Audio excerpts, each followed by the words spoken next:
Yes N glory YouTube channel के online platform पे मैं एस एन सिंह एक बार फिर से आपका हार्दिक स्वागत एवं अभिनंदन करता हूँ। बीएड फर्स्ट ईयर परीक्षा की तैयारी के क्रम में हम लगातार पिछले 4-5 दिन से चर्चा कर रहे हैं सेकंड पेपर द्वितीय प्रश्न पत्र बचपन एवं अभिवृद्धि के बारे में। इससे संबंधित जो टॉपिक हैं जैसे बुद्धि हो गया, व्यक्तित्व हो गया, सांख्यिकी से संबंधित कई महत्वपूर्ण वीडियो इस चैनल पे उपलब्ध हैं। जहाँ पे आप जाएंगे एक प्लेलिस्ट आपको मिलेगा बीएड फर्स्ट ईयर या यूपी टीईटी से संबंधित, उसमें आपको एक प्लेलिस्ट मिलेगा मनोविज्ञान का। उस मनोविज्ञान के प्लेलिस्ट को आप खोलेंगे तो उसमें बुद्धि से संबंधित, व्यक्तित्व से संबंधित और सांख्यिकी के संबंधित पूरा चैप्टर वीडियो के माध्यम से आपको वहाँ मिल जाएगा। तो आप उसको देख करके अपनी तैयारी को बेहतर कर सकते हैं। पिछले 4-5 दिन से हम चर्चा कर रहे हैं अधिगम के बारे में। अधिगम के अर्थ के बारे में हमने चर्चा किया, अधिगम की परिभाषा के बारे में हमने चर्चा किया, अधिगम की विशेषता के बारे में हमने चर्चा किया, अधिगम के प्रकार के बारे में हमने चर्चा किया और कल की क्लास में हमने चर्चा किया था कि अधिगम को प्रभावित करने वाले कारक कौन कौन से हैं। उन कारकों के बारे में हमने कल चर्चा किया था। आज के क्लास में हम चर्चा करेंगे कि अधिगम की महत्वपूर्ण जो विधियां हैं, यानी हम सीखते किस किस विधि से हैं, कैसे कैसे हम सीख सकते हैं, उस अधिगम की विधियों के बारे में आज हम चर्चा करेंगे। यदि आप चैनल पे नए हैं तो चैनल को लाइक करिए, सब्सक्राइब करिए और अपने दोस्तों में शेयर ज़रूर करिए। बीएड फर्स्ट ईयर से संबंधित कई क्लास, चाहे वो समकालीन भारत की शिक्षा हो और चाहे बचपन एवं अभिवृद्धि हो, दोनों पेपरों के क्लास इस चैनल पे उपलब्ध हैं। आप जा करके सर्च करके उसको देख सकते हैं। तो आज जो टॉपिक है उस पर चर्चा हमको करना है, अधिगम की विधियां कौन कौन सी होती हैं। अधिगम की विधियां यानी हम जो सीखते हैं, हम जो लर्न करते हैं, उस कौन कौन सी विधि से हम लर्न कर सकते हैं, कौन कौन सी विधि से हम सीख सकते हैं, चर्चा उस पर करनी है। तो सबसे पहली विधि की अगर हम बात करें तो सबसे पहली विधि करके सीखना होता है। आप जानते हैं कि एनसीएफ 2005 की चर्चा करें या नई शिक्षा नीति की चर्चा करें, जो जितनी इस आधुनिक काल में जो भी योजनाएं बनाई जा रही हैं उसमें सबसे ज़्यादा जोर जो दिया जा रहा है वो लर्निंग बाय डूइंग को दिया जा रहा है, यानी करके सीखने को दिया जा रहा है। बच्चों को जो सिखाना है, टीचर केवल वहाँ पे एक सहायक की भूमिका में, एक सुविधादाता की भूमिका में रहे और बच्चों को ही ज़्यादा से ज़्यादा करने के लिए प्रेरित करे और बच्चे जिस काम को करके सीखते हैं वह ज्ञान अस्थायी होता है, ऐसा माना जाता है। तो सबसे पहली जो विधि होती है वो लर्निंग बाय डूइंग, यानी कोई भी चीज़ हमको सीखना है तो उस चीज़ को हम करके सीखें, खुद करें और खुद सीखें, तो जो वह ज्ञान मिलेगा हमको वह अस्थायी ज्ञान होता है। ये पहला हो गया। दूसरा हो गया कि निरीक्षण विधि या अवलोकन विधि उसी को कहते हैं, यानी हम कोई चीज़ देख करके और उसको जब हम सीखते हैं तो उसी को हम निरीक्षण विधि या अवलोकन विधि सीखते हैं। निरीक्षण करके सीखना यानी देख करके सीखना। तो समाज में हम बहुत सारी चीज़ें जो है वह निरीक्षण करके, अवलोकन करके हम चीज़ें सीखते हैं।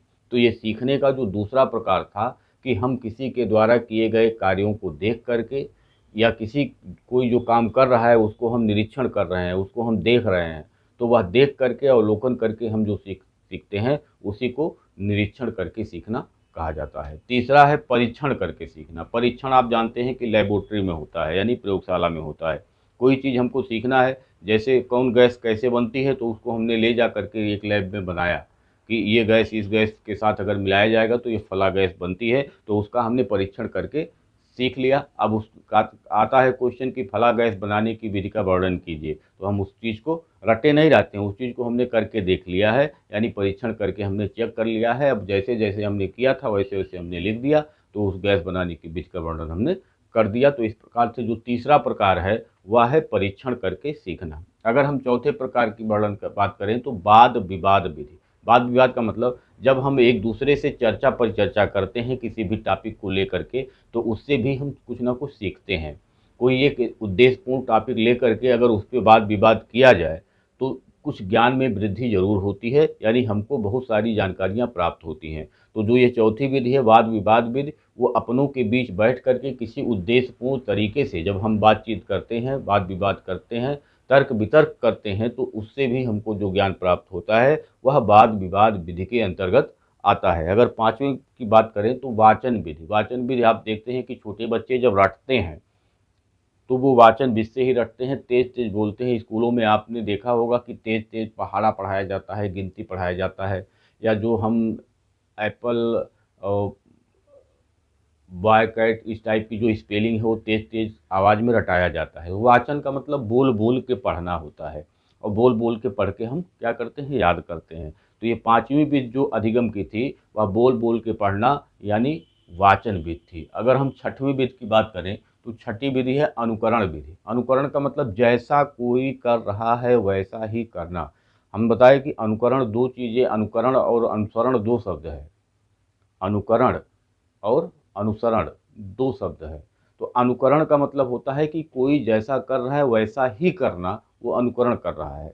और कोई जैसा कर रहा है उसको देखना, वो कहाँ कहाँ जा रहा है उधर उधर हम अपनी निगाह ऐसे करके ले जाएं तो वो अनुसरण होता है। लेकिन जो वह कर रहा है वैसा ही अगर हम भी करें तो वह अनुकरण होता है। तो ये जो छठवीं विधि है अनुकरण विधि, यानी किसी को करते हुए देख करके वैसा ही अगर हम करके सीखते हैं तो उसी को हम अनुकरण विधि कहते हैं। तो ये छठवीं विधि है अनुकरण विधि। अगर सातवीं विधि की बात करें तो प्रयास एवं त्रुटि विधि। हमको कुछ आता जाता नहीं है, लेकिन हम लगातार उस चीज़ को सीखने के लिए प्रेरित हैं, मोटिवेट हैं, और लगातार हम उस पे काम कर रहे हैं। तो निश्चित रूप से जब हमको पहले वो चीज़ नहीं आता है, वह काम नहीं आता है, वह हम नहीं सीखे हैं, तो हमसे गलतियाँ होंगी, और गलतियाँ होंगी तो हम कुछ सीखेंगे, फिर गलती करेंगे, फिर कुछ सीखेंगे, फिर गलती करेंगे, फिर कुछ सीखेंगे। इस टाइप से जो एक श्रृंखला बनेगी, वह गलती गलती करते जाएंगे तो कहीं ना कहीं हमको उसका रिजल्ट पॉजिटिव में मिलेगा। लेकिन यह है कि समय लगेगा पहली बार। दूसरी बार जब फिर से हम वही काम करने जाएँगे तो जितना समय पहले हमने लिया था उतना समय अब नहीं लेंगे, यानी कि अब उससे कम समय में हम वही काम फिर से कर लेंगे। और धीरे-धीरे यही समय क्या होगा, घटता चला जाएगा, और एक समय ऐसा आएगा कि हमको जो सीखना था वह हम सीख चुके होंगे, और पहली बार में ही हम उसको करके दिखा देते हैं, हम उसको सुना देते हैं। इस टाइप की बातें हो जाएँगी। जैसे जो थॉर्नडाइक का नियम है वो भी यही इसी पे आधारित है, प्रयास एवं त्रुटि विधि पे, कि हम बार बार कोई काम करते हैं तो हम उसको सीख जाते हैं धीरे धीरे करके, और कोई समस्या फिर हमको उस काम को करने में नहीं होती है। अगला है पूर्ण विधि। पूर्ण विधि का मतलब जैसे मान लीजिए आपको एक चैप्टर याद करना है, तो उस पूरे चैप्टर को एक बार आप एक ही बार में पूरे चैप्टर को याद करने का प्रयास करिए या याद करिए, तो वो पूर्ण विधि होता है। और जब हम अंश विधि की बात करते हैं तो अंश विधि का मतलब होता है कि उस पूरे चैप्टर को कई छोटे छोटे टुकड़ों में बांट करके और एक एक टुकड़े को एक बार में याद करें, तो उसी को हम अंश विधि कहते हैं। यानी जब पूरे टॉपिक को हम एक ही बार में याद करने का प्रयास करते हैं, सीखने का प्रयास करते हैं, तो उसी को हम पूर्ण विधि कहते हैं। और उसको कई टुकड़ों में बांट करके और हम ऐसे लक्ष्य निर्धारित कर लेते हैं, ऐसे उद्देश्य निर्धारित कर लेते हैं कि पहले हम इतना याद करेंगे, फिर इतना याद करेंगे, फिर इतना याद करेंगे। इस टाइप से जब हम याद करते हैं तो उसी को अंश विधि कहा जाता है। और उसके बाद 10वां है सतत विधि। सतत का मतलब होता है लगातार। एक बार हम बैठे तो जितना हमको याद करना है, जितना हमको पढ़ना है, जितना हमको सीखना है, एक ही बार में बैठने में हम पूरा याद करेंगे, पूरा सीखेंगे। और अंतराल भी जो होता है वो कहता है कि कुछ समय के बाद हमको गैप चाहिए, यानी हमको आराम चाहिए किसी भी काम, मनोरंजन के लिए, या थोड़ा-सा जो हम कोई काम करते हैं तो कुछ समय के लिए एकाग्रचित हो पाते हैं, उसके बाद एकाग्रता भंग हो जाती है, तो फिर एकाग्रचित होने के लिए हमको थोड़ा-सा रेस्ट चाहिए उसके लिए। तो जब हम लगातार कोई चीज़ सीखते हैं तो उसी को सतत विधि कहा जाता है, और जब हम बीच-बीच में गैप करके कोई चीज़ सीखते हैं तो उसी को हम अंतराल विधि कहते हैं। तो ये सीखने की महत्वपूर्ण 11 विधियाँ थी, जिस पे हमने आज की क्लास में चर्चा किया। तो सीखने की विधियाँ एक इम्पॉर्टेंट टॉपिक है। अगर बीएड फर्स्ट ईयर में आप हैं, आप तक ये वीडियो पहुंचा है, तो आप अपने दोस्तों के पास इस वीडियो को शेयर ज़रूर करिए, जिससे उनको जो आने वाली परीक्षा है उसमें लाभ मिल सके। क्योंकि अगर आप बीएड कर रहे हैं तो आप जानते हैं कि आने वाली जो शिक्षक भर्ती है उसमें जो मेरिट होता है वो काउंट होता है। तो मेरिट काउंट होता है, आपको अच्छे नंबर लाना है। तो अच्छे नंबर लाने के लिए आप एसएन ग्लोरी यूट्यूब चैनल से ज़रूर जुड़ें, जिससे आपको अच्छे नंबर प्राप्त हों। तो अगर आप तक ये वीडियो पहुंचा है, और अगर आपका कोई सगा संबंधी या पड़ोसी आपका बीएड फर्स्ट ईयर में है, तो उस तक ये वीडियो पहुंचाने का ज़रूर प्रयास करिएगा, ज़रूर कोशिश करिएगा। धन्यवाद, नमस्कार।